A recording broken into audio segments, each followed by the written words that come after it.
The male was standing in the road, so I took some pictures. Eventually, the male walks off. I realized a little while later that he walked off because there was somebody coming that way walking. And so I let the male go and realized that right after that there was a young one up on the hillside.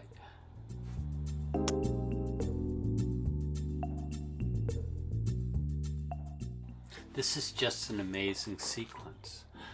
After the big male left, I saw that one of the pups was up on the hill. And so I, switched the camera over to look at the pup now that the male had headed off. And the pup went behind the tree. And I realized eventually that what had happened was just that there was somebody walking up in this direction. And the male took off to avoid. The guy ended up seeing the male. The guy never saw the young pup up on the hill. It kind of hid behind the tree and he didn't look up. And then you could see after he goes by,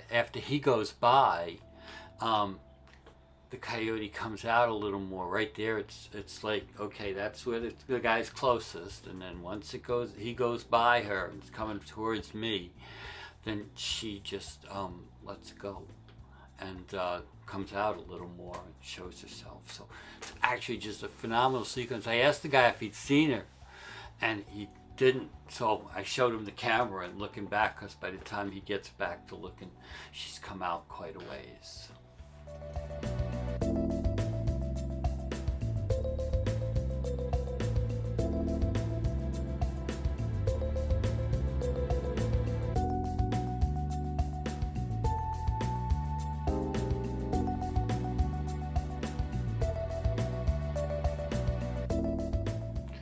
A while later, I'm heading home and there's the female, I believe. Might be one of the pups. I never can tell when they're all by themselves. I have to have some perspective on them.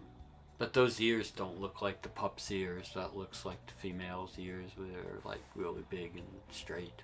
So I'm guessing that that's the female, but that might also be thin white. How it goes. And hanging there, looking around. There's obviously something in the grass that they're eating, and sometimes they eat grass. Sometimes there's something else in there.